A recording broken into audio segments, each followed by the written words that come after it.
ज़्यादातर ट्रेडर जब chart pattern या फिर ब्रेकआउट स्ट्रेटजी को ट्रेड करते हैं तो बहुत बार ऐसा देखने को मिलता है कि ट्रेड में एंट्री करते ही प्राइस ट्रेड के अगेंस्ट जाकर स्टॉप लॉस को हिट कर देती है और स्टॉप लॉस हिट करने के बाद वापस फिर उसी डायरेक्शन में रैली करना शुरू कर देती है, जिससे हमें लगता है कि मार्केट को पता है कि हम कहां स्टॉप लॉस रख रहे हैं। इसीलिए प्राइस स्टॉप लॉस हिट करके फिर वहीं से वापस टारगेट की तरफ जाने लगती है। यह सब देखकर हमें बहुत बुरा लगता है। इस वीडियो में हम जानेंगे कि ट्रैप ट्रेडिंग क्या होती है, ट्रैप ट्रेडिंग को कैसे आइडेंटिफाई कर सकते हैं और वीडियो के अंतिम हिस्से में हम एक ऐसी स्ट्रेटजी शेयर करेंगे जिससे आप ट्रैप ट्रेडिंग से प्रॉफिट बना सकते हैं। इस वीडियो का सबसे इंपॉर्टेंट हिस्सा है ट्रैप ट्रेडिंग को आइडेंटिफाई करना, जो ज्यादातर ट्रेडर्स नहीं जानते हैं। इस कारण ज्यादातर समय ऐसे ट्रेडर्स का स्टॉप लॉस हिट हो जाता है।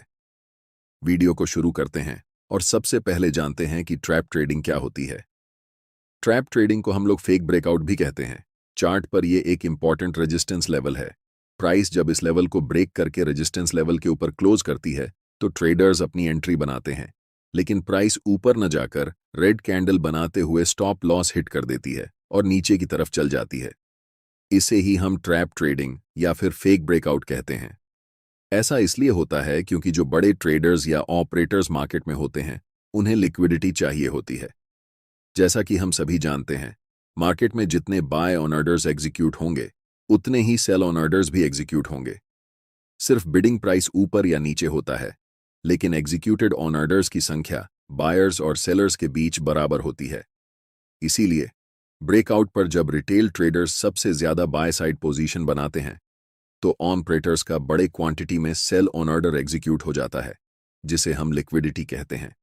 और रिटेल ट्रेडर्स को जब लॉस होता है तभी ऑपरेटर्स को प्रॉफिट होता है। हमारे लिए यह जानना महत्वपूर्ण है कि फेक ब्रेकआउट या फिर ट्रैप ट्रेडिंग को हम कैसे चार्ट पर आइडेंटिफाई कर सकते हैं ताकि हम अपने लॉस से बच सकें और ट्रैप ट्रेडिंग का इस्तेमाल कर प्रॉफिट कमा सकें। ट्रेडिंग को आइडेंटिफाई करने के लिए प्राइस के साथ साथ वॉल्यूम को एनालाइज करना भी आना चाहिए, क्योंकि भले ही प्राइस कुछ न बताए, वॉल्यूम से यह पता चल सकता है कि ब्रेकआउट फेल होने वाला है या नहीं।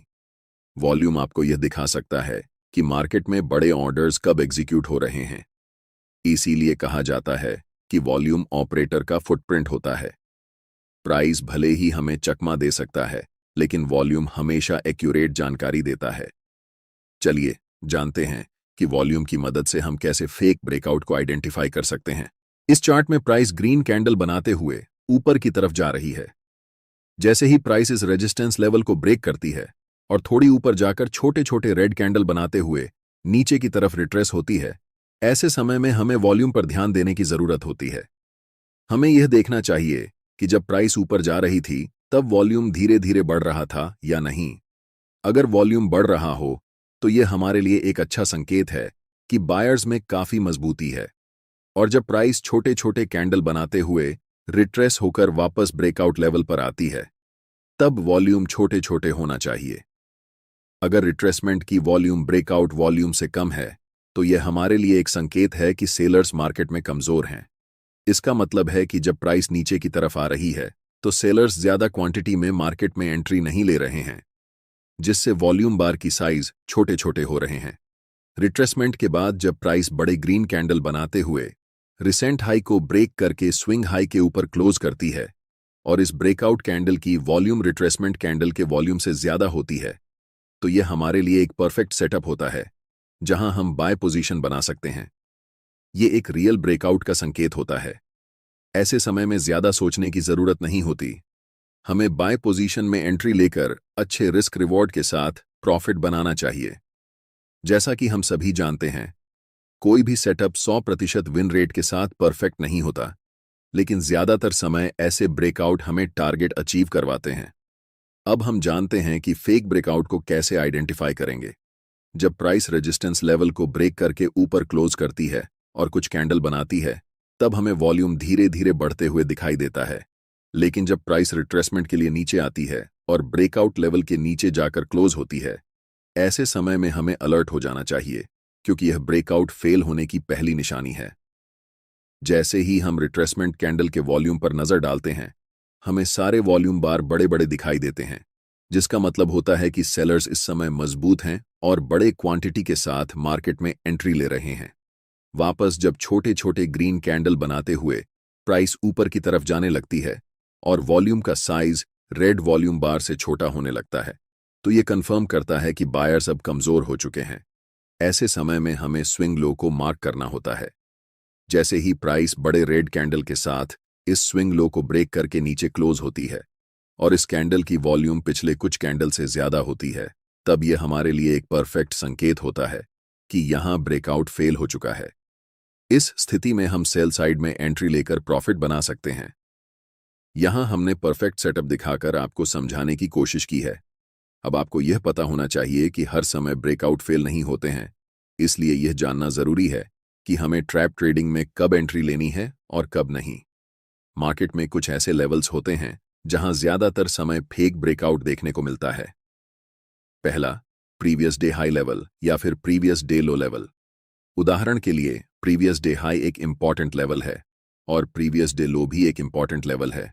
नेक्स्ट, जब भी प्राइस किसी एक लेवल को डायरेक्ट ब्रेक करती है तो हमें फेक ब्रेकआउट देखने को मिलता है। दूसरा, करंट डे हाई और करंट डे लो लेवल को जब प्राइस डायरेक्ट ब्रेक करती है तब हमें फेक ब्रेकआउट देखने को मिलता है। और तीसरा, इंपॉर्टेंट साइकोलॉजी लेवल पर। अब आपके मन में यह सवाल आ रहा होगा कि साइकोलॉजी लेवल कौन कौन से होते हैं। साइकोलॉजी लेवल मतलब एक राउंड फिगर। उदाहरण के लिए निफ्टी अभी 25,000 के आसपास चल रहा है, तो 25,000 लेवल, 24,000 लेवल या फिर 24,500 या 25,500 लेवल्स को साइकोलॉजी लेवल कहते हैं, जहां पर ज्यादातर समय आपको पहला फेक ब्रेकआउट देखने को मिलता है। मैं आपको एक टिप देता हूं जिसे ट्रैप ट्रेडिंग में एंट्री करने से पहले ध्यान में रखना चाहिए। मैंने आपको जितने भी लेवल्स मार्केट में होते हैं वो बताया। जब प्राइस इन लेवल्स को डायरेक्ट बिना समय स्पेंड किए ब्रेक करती है तब हमें फेक ब्रेकआउट ट्रेड में एंट्री करने के बारे में सोचना चाहिए। लेकिन ब्रेकआउट करने से पहले अगर प्राइस समय स्पेंड करती है तब हमें फेक ब्रेकआउट में एंट्री नहीं लेनी है, क्योंकि जब प्राइस समय स्पेंड करने लगे इसका मतलब होता है कि वह ब्रेकआउट असली है। इसलिए हमें ऐसी सिचुएशन में रियल ब्रेकआउट के डायरेक्शन में ट्रेड में एंट्री करनी चाहिए। इस बात से कंफ्यूज नहीं होना चाहिए कि हमने आपको कहा है ब्रेकआउट लेवल से पहले अगर प्राइस समय स्पेंड करें तो वह रियल ब्रेकआउट होता है, लेकिन अगर ब्रेकआउट लेवल के बाद समय स्पेंड करें तो ऐसी सिचुएशन में ब्रेकआउट फेल होने की ज्यादा संभावना रहती है। अब डिस्कस करते हैं most profitable intraday trading strategy, जिसे हम ऑप्शन ट्रेडिंग में इस्तेमाल कर सकते हैं। इसकी एक्यूरेसी सबसे ज्यादा बैंक निफ्टी में होती है। जब मार्केट 9:15 पर ओपन होती है उससे पहले हमें चार्ट पर यह सभी लेवल्स ड्रॉ करके रखने होते हैं। Previous day high, previous day लो और अगर कोई रीसेंट स्विंग लो या फिर स्विंग हाई हो तो उसे मार्क करना है। और बैंक निफ्टी में 1 मिनट टाइम फ्रेम में जब पहली कैंडल बनाकर क्लोज होती है तब उस कैंडल के हाई और लो को मार्क करना है। या फिर अगर लगातार एक ही कलर की कैंडल बन रही हैं तो हमें उन सभी कैंडल्स का ग्रुप बनाकर उनके हाई और लो को मार्क करना है। अगले टाइम जैसे ही पहली कैंडल या फिर ग्रुप ऑफ कैंडल्स के लो को ब्रेक करके अगली कैंडल एक बड़ी बुलिश ग्रीन कैंडल बनती है, वह कैंडल चाहे हैमर कैंडल हो या फिर इंगुल्फिंग कैंडल हो या फिर मॉर्निंग स्टार कैंडल हो, कोई भी स्ट्रॉन्ग बुलिश कैंडल देखने को मिले तब हमें बाएं साइड में ट्रेड एंट्री करनी चाहिए। इसमें हमारा स्टॉप लॉस प्रीमियम का टोटल 10% होगा और टारगेट स्विंग हाई या फिर 1 से 2 होगा। अगर प्रीमियम का प्राइस 200 है तो हम 20 पॉइंट का स्टॉप लॉस रखेंगे और 40 पॉइंट का टारगेट। यहां ट्रैप ट्रेडिंग इसलिए काम करती है क्योंकि जब मार्केट ओपन होती है तो पहली कैंडल का हाई और लो रेजिस्टेंस और सपोर्ट की तरह काम करता है और ज्यादातर रिटेल ट्रेडर्स ब्रेकआउट पर ट्रेड लेते हैं। छोटे टाइम फ्रेम में सबसे ज्यादा मैनिपुलेशन होता है, इसीलिए अगर आप बिगिनर हैं तो आप ऑप्शन ट्रेडिंग से खासकर दूर रहें। मैं जितना भी कुछ आपको बताया यह सिर्फ छोटे टाइम फ्रेम पर वर्क करेगा जहां पर मैनिपुलेशन सबसे ज्यादा होता है।